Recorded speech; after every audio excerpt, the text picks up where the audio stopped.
قوم سمود ایک قدیم اور طاقتور عربی تہذیب تھی۔ ان کے مرد لمبے قد، چوڑے کندھوں اور ابھری ہوئی مضبوط عضلات کے ساتھ پہاڑ جیسے پتھر آسانی سے اٹھا لیتے جسمانی تھے۔ طاقت اور انجینئرنگ مہارت ناقابل یقین تھی۔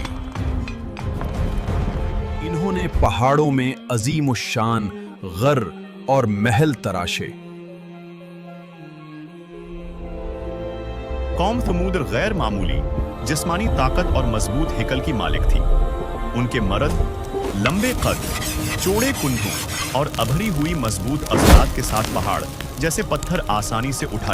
عورتیں بھی مضبوط، صحت مند اور محنت کی عادی تھی، جو تعمیر اور روزمرہ کاموں میں بے مثال برداشت رکھتی تھی۔